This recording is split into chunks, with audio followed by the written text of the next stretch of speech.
Hi everybody, it's me Jill and welcome to Jill Informed. This is the recap of The Real Housewives of New Jersey, Season 10, Episode 6. All bats are off. All right, we open this episode with the usual little check-ins. Danielle is driving Valentina to school. Paulie likes the way Dolores waddles. His words, not mine. And Margaret is just getting out of surgery that she had done on her wrist, and she believes that her arm is now moving on its own. But the first real scene is Teresa going to her therapist appointment. She has been seeing her for about 6 months now, because Louis convinced her to go. She claims that she didn't like the way she acted during the reunion toward Margaret. She doesn't like that she flies off the handle. I think Louis doesn't like that she flies off the handle. I'm not saying there was an ultimatum involved. I'm just saying whatever he said to her to get her to go to therapy, I think it was high stakes because I really don't think she wanted to. Regardless, she is, and it's benefiting her. And I love that for her. And if Louis does nothing else right in this world, he did that one thing for Teresa, made her go to therapy. And I just think it's so good for her. So this week she talks to her about how hurt she was that Joe didn't come to her housewarming party. She's like, I looked around and my parents weren't there and my brother wasn't there. It does make me feel some feelings for her because that is sad. And so if this is true and this is kind of what she was feeling, I can see her chosen family speech being out of like kind of retaliation that her brother didn't come. Then we learn that the girls, well, what she says is Melania went to Antonia's Sweet 16 party, but Antonia didn't come to Melania's Sweet 16. She talks about how close they were growing up. We see a little flashback to a tiny little Melania and a little Antonia. It's so cute. She tells the therapist that back when she was growing up, Nona didn't speak to her cousin, and it was all over $200. So because of that, she was never close to her cousins, and she doesn't want that for the girls. Yeah, nobody wants that for the girls. So don't do that. Make a concerted effort to have the kids get together. If she really and truly doesn't want to end up the way she and her cousins were, if she truly doesn't want her kids to end up that way, then she or Melissa or Joe, one of the adults needs to get it together. Or Gia. I said that before. Gia's an adult. Just make it happen. The kids, Antonia already said, we don't talk about the parents and their arguing, we don't talk about that.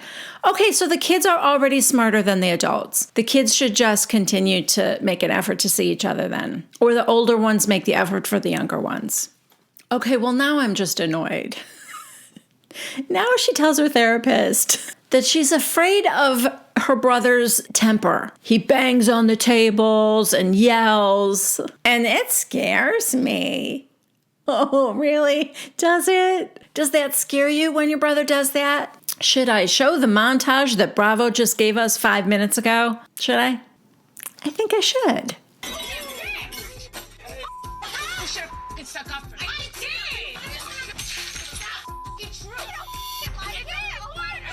So yeah, I think you both got Nono's temper. Next, we have Jen Fessler coming over to Margaret's to give her some flowers. Margaret tells her that they had to re-break her arm because it wasn't healing right. Jen's like, you do too much. You gotta slow down, Margaret. You're not going to Dolores' charity baseball game, are you? Oh no, I'm gonna go. I'm gonna sit and cheer all you guys on. Then she asks Jen Fessler if she's any good at baseball.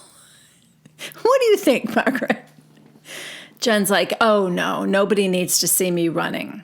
At the Aidens, we see that the children are still employed at $1 over minimum wage. Good that they haven't lost their jobs yet. Jen and Bill sit outside to chat about the charity baseball game. And Jennifer tells Bill, I don't want you to be that nice to Margaret, Bill. Because at Jen Fessler's house, she started up with me again. She said I was a disheveled little drug addict. This is not disheveled. This is a frickin' shampoo commercial. Okay, so the part she takes offense to is the disheveled part, not the drug addict part.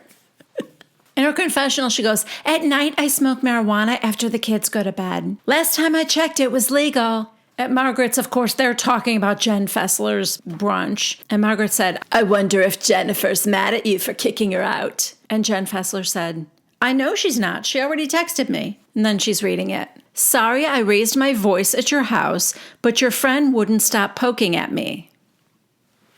She's not wrong. And I don't think Jen Fessler thinks she's wrong either, because now she's sort of attempting to get her friend to see that she was behaving like a child. She's like, that is not you, Margaret. And Margaret's like, I know. Did you hear what she said to me? And Jen goes, I did. She brought up your kids, but she's not my concern. You're my concern. Meanwhile, Jennifer is telling Bill that no one came to her defense when Margaret was attacking her. Dolores just sat there. Everyone just sat there because they're all afraid of Margaret. This is Jennifer's assessment. She's got dirt on them. Jen Fessler would like Margaret to apologize when she sees her. So, they're going to see each other at the charity event. Jen Fessler would like Margaret to approach Jennifer and apologize for her part. But that's not happening. Margaret already told her, oh no, I'm not going to talk to her at all. It's a charity event. I won't discuss it there. But also she doesn't want to apologize for her part.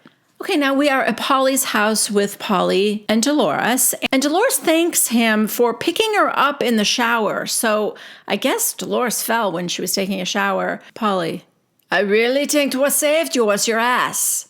Yeah, let's just say he thinks that it amply cushioned her fall. So Dolores' father, Lawrence, comes over with his own 2-liter of pop. You know me, Dolores. I don't want to put anybody out. It's cute. We do find out that Paulie is going in for a heart procedure.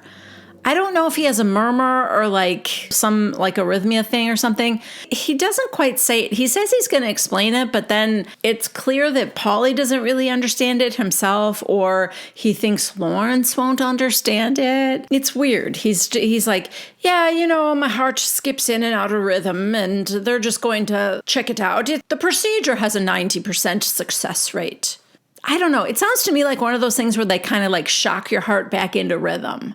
I'm guessing because there was no real explanation here. Anyway, Lawrence is like, listen, the family's going to be here for as long as you need us. So he's very sweet. Dolores and her dad go walk the dog, and they have a little chat about Paulie and how Dolores is very happy now. Next, we are at the batting cages with Joe and Melissa, Rachel and John, and Frank and Britt. They are, I guess, practicing for the charity event. Frank again talks about how he misses his relationship with Dolores.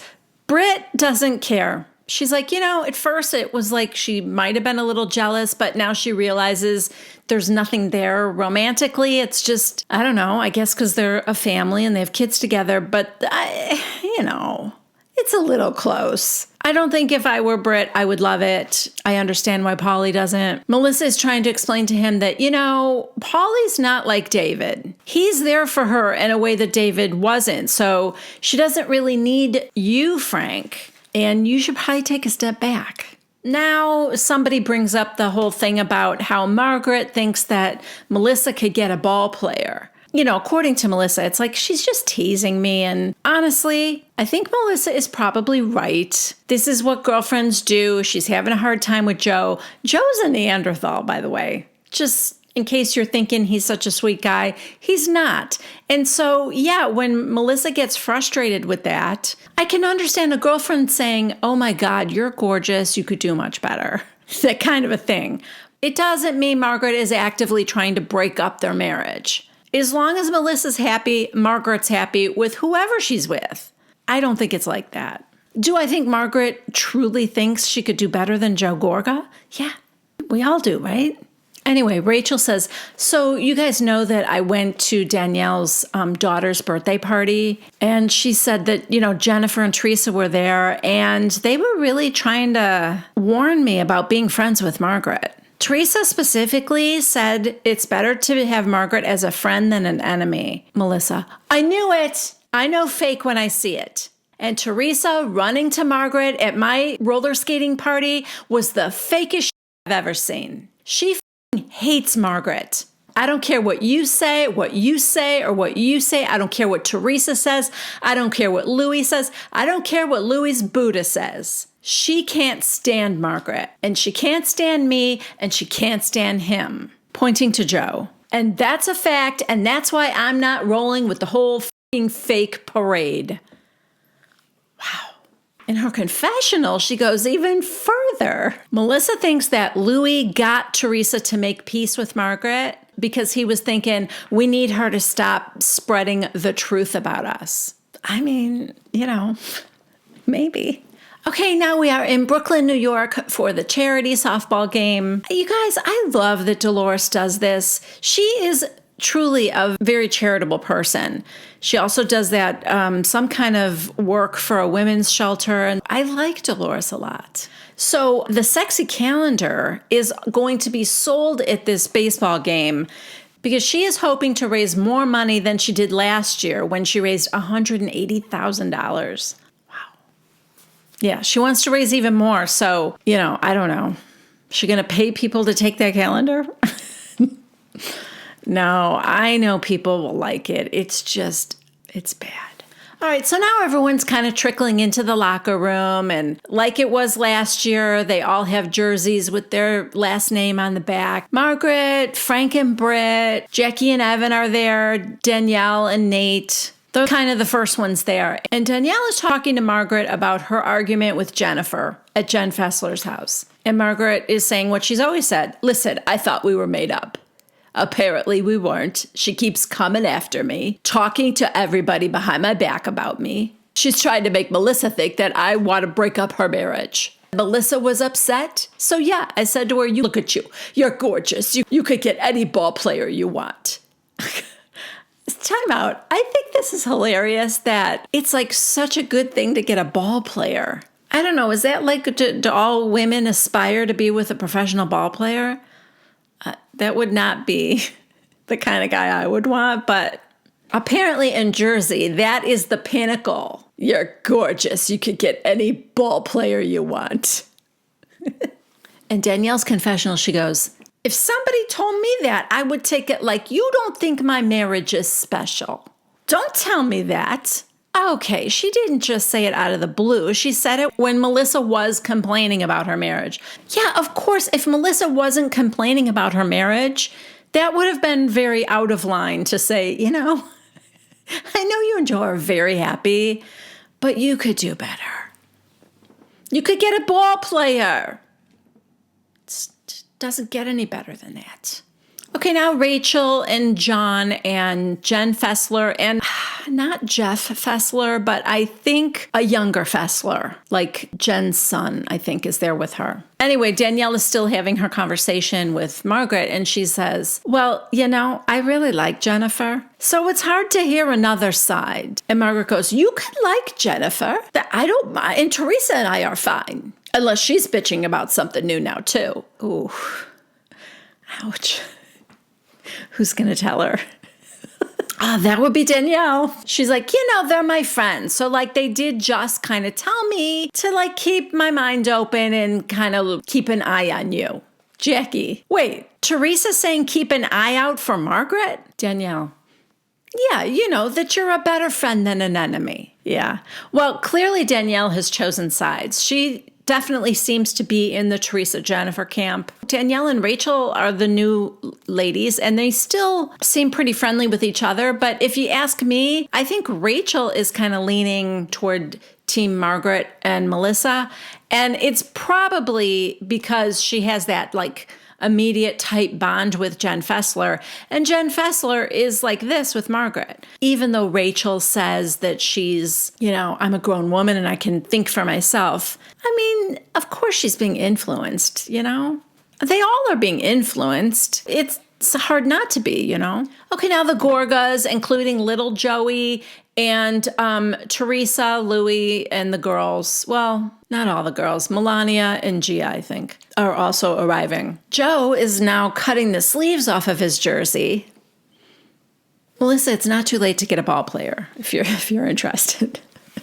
And I guess he's going to cut the sleeves off of little Joey's jersey too. When Teresa and them walk in, he's like, Joey, come over here. I know there's been some controversy about this, and I don't know if it's how it was edited, but some people think it was just terrible that he pulled his son away from his Zia Teresa. And I'm not entirely sure that's how it went down. I think he was trying to get him over to the side to cut the sleeves off of his jersey, which again, so stupid, but whatever. He was doing that. And so I was kind of giving him the benefit of the doubt there. Like, I don't think it was meant to keep his son away from Teresa. I really don't. But according to Joe's confessional, I think he himself was trying to get away from Teresa. He says he wants to keep his distance from her because he never knows when she's going to flip a switch and go from, 0 to 100. And now he's got to defend himself. So that I can understand. But was he trying to keep his son from Teresa?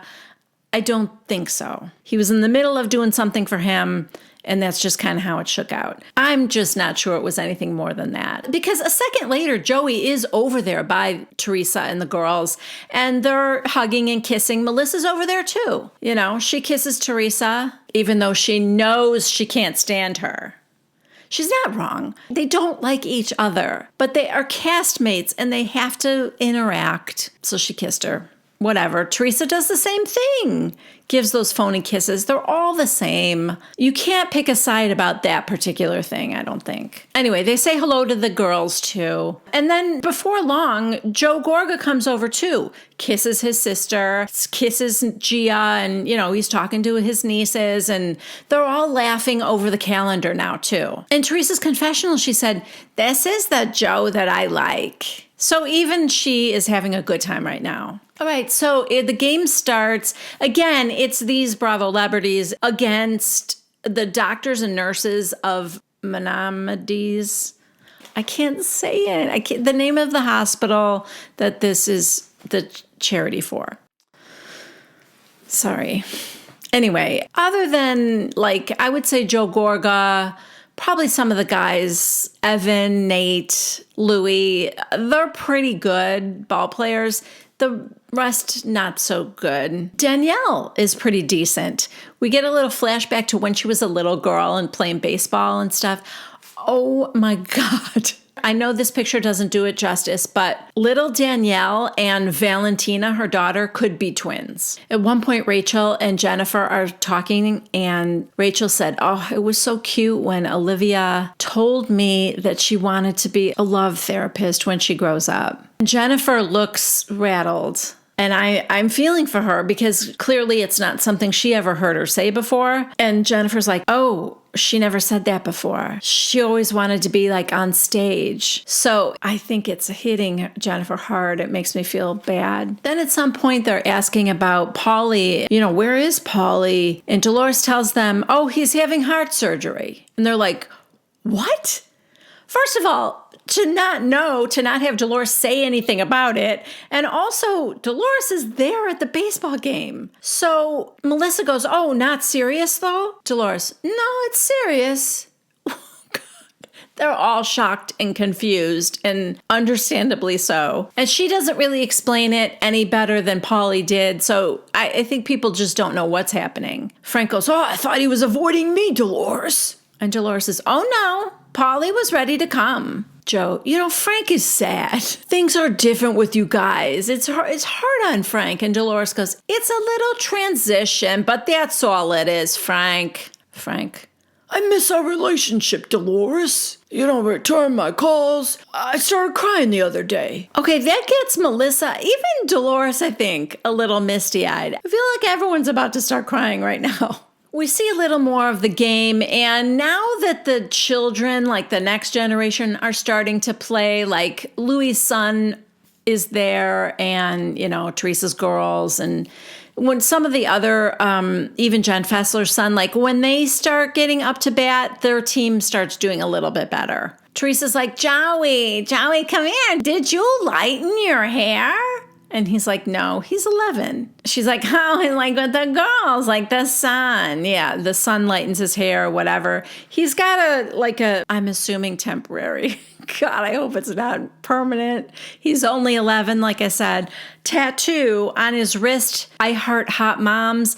What is the thing with the hot moms? There was something else. I saw something else about it. Maybe something on TikTok. Is that a thing now? Hot moms? I don't know. It's weird. Anyway, they're talking and having fun. And then in Gia's confessional, she said, it almost feels like my Zio Joe and Zia Melissa are trying to put a wedge between us. And that doesn't sit well with me. Okay, again, Gia, get in the car and drive over there. You hang out with your cousins. You make it happen. Be bigger than your stupid uncle and mother who are being ridiculous. Anyway, in the end, the Bravo team actually ends up winning, and Dolores raised over $200,000. I am shocked she sold that many calendars. But no, that's so good for the charity. Next, we are in couples therapy with Jennifer and Bill.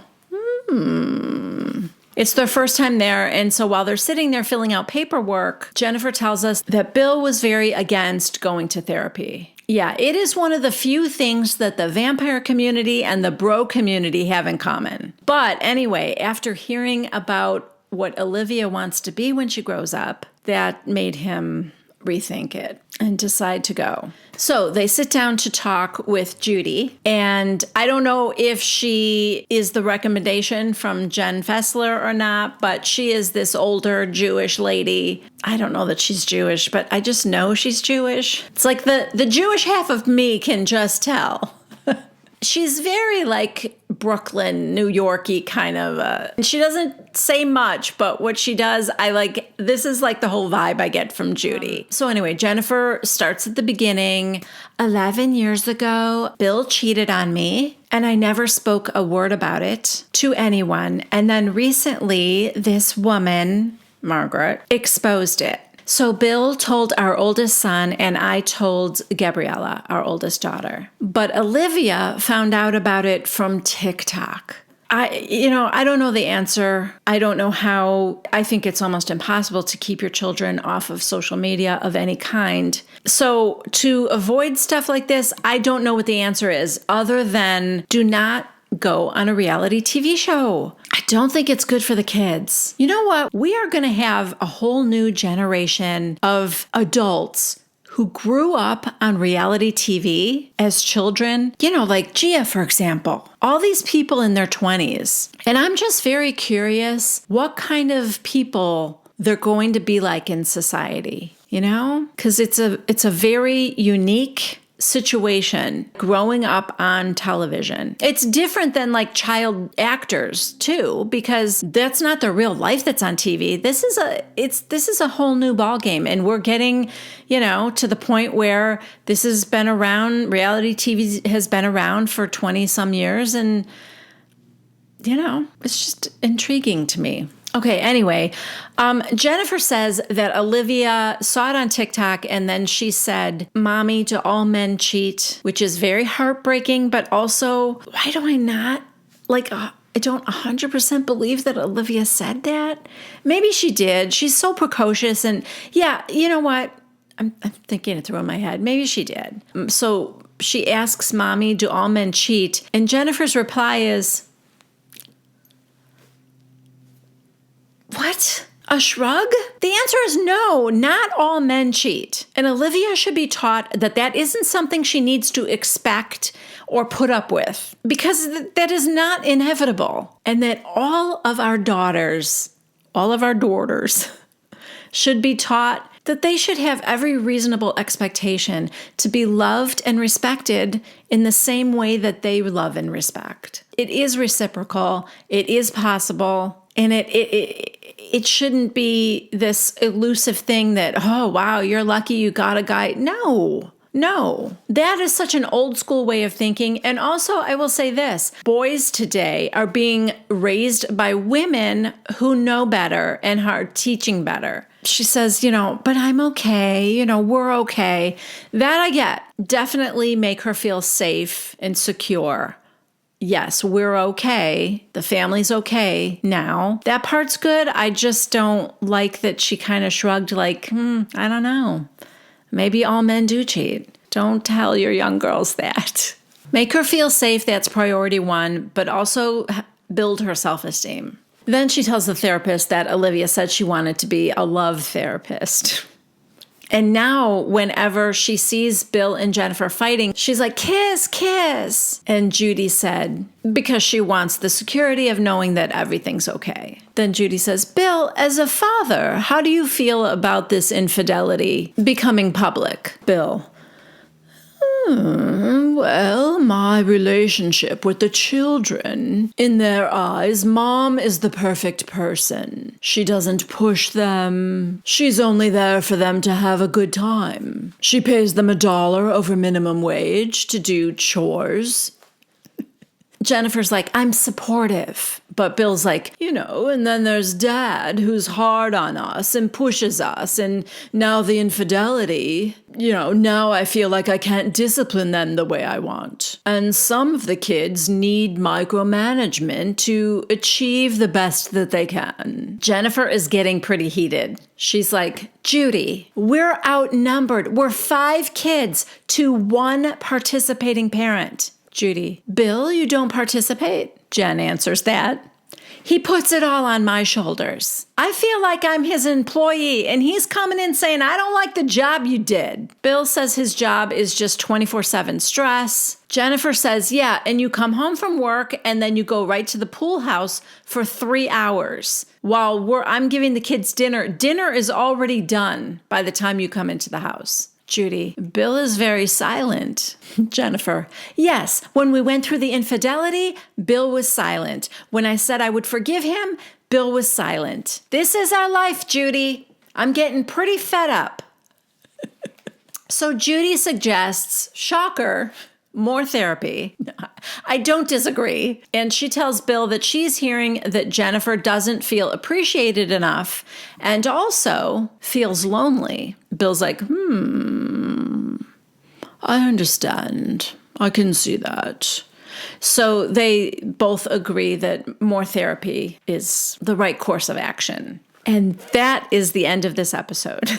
Thank you guys for being here. If you liked this video, please give it a thumbs up. If you haven't yet subscribed to my channel, please consider doing so. And please click on that bell icon if you would like to be notified every time I post something new. If you are an Amazon shopper, I'm an Amazon affiliate. And if you go through one of my links in the description box below, purchase anything you want from Amazon, and I will get a small credit for any qualifying purchases.